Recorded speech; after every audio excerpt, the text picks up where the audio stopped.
நானும் morning duty கிளம்புவோம் அப்படின்னு சொல்லிட்டு 6 மணிக்கெலாம் அலாரம் வச்சு நல்லா தூங்கி எந்திரிச்சிட்டேன். தூங்கி எந்திரிச்ச உடனே கொஞ்சம் காலையில் தலைவலின்றனால என்ன பண்ணேன், பிளாக் டீ ஒன்று போடுவோம்னு சொல்லிட்டு பிளாக் டீயை போட ஆரம்பிச்சிட்டேன். அதே சமயம் சமைக்கணும்ல அப்படின்னு சொல்லிட்டு சாப்பாட்டுக்கு உலைய வச்சுட்டு பிளாக் டீயும் ஒரு வழியாக ரெடி ஆயிடுச்சு. பிளாக் டீயை சாப்பிட ஆரம்பிச்சிட்டேன்.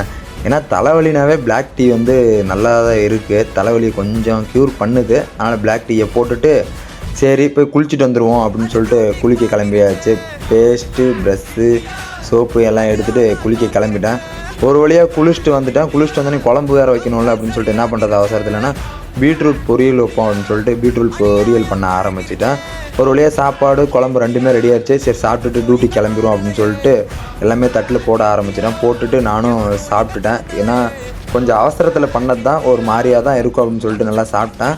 ஏதோ நல்லா தான் இருந்தது அப்படின்னு சொல்லிட்டு சாப்பிட்டுட்டு அங்கேருந்து காஸ்டியூம் பார்த்துக்கங்கிட்ட நம்ம டே டியூட்டி காஸ்டியூமு போட்டுக்கிட்டு அங்கேருந்து 2வது ஃப்ளோர்லேருந்து நடக்க ஆரம்பிச்சிடும். வழக்கம் போல் நம்ம வண்டியை எடுத்துகிட்டு கிளம்பணும் இல்லை டியூட்டிக்கு அப்படின்னு சொல்லிட்டு போய் பார்த்தா நம்ம தம்பி இருந்தாப்புல. தம்பி அழகாக காலைல ஒரு 2 நிமிஷம் ஸ்டார்ட் பண்ணி விட்டுட்டு கிளம்பிட்டேன். இன்றைக்கி வந்து நான் வண்டி ஓட்டலை, வேறு ஒரு அண்ணா தான் வண்டி ஓட்டினாங்க. அதனால் நான் பின்னாடி உட்காந்துட்டு வந்தேன். இன்றைக்கி ஒரு நாளாச்சு நான் பின்னாடி உட்காந்துக்கிறேன் அப்படின்னு சொல்லிட்டு பின்னாடி உட்காந்துட்டு நல்லா ஸ்பீடாக போகும்போது நல்லா முடியலாம் காற்றுல தூக்குச்சு. நம்ம அண்ணன் வேறு நல்லா ஸ்பீடாக வேறு வண்டி ஓட்டினார். அவரை ஒரு வழியாக ட்ராப் பண்ணிவிட்டு அங்கேருந்து நானே பைக் ட்ரைவ் பண்ணிட்டு அங்கேருந்து நானும் கிளம்பி வந்துட்டேங்க ஒரு வழியாக லொக்கேஷனுக்கு வந்து நம்ம வண்டியை சேஃபான இடத்துல பார்க்கிங்கை போட்டுட்டு நம்ம பஸ் ஸ்டாண்டில் போய் பார்த்தா புல்லுக்கு பதிலாக மாடு வந்து போஸ்டர் தின்னுங்க. இந்த சிட்டிக்குள்ளே பாருங்கள், மாடு வந்து புல் இல்லாமல் போஸ்டர் சாப்பிடுங்க. ரொம்ப பார்க்குறதுக்கு மனசு கஷ்டமாக இருந்தது.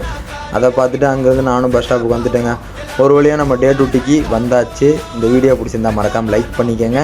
இதே மாதிரி வீடியோ வேணும்னா நம்ம ஐடியா மறக்காமல் சப்ஸ்கிரைப் பண்ணிக்கோங்க.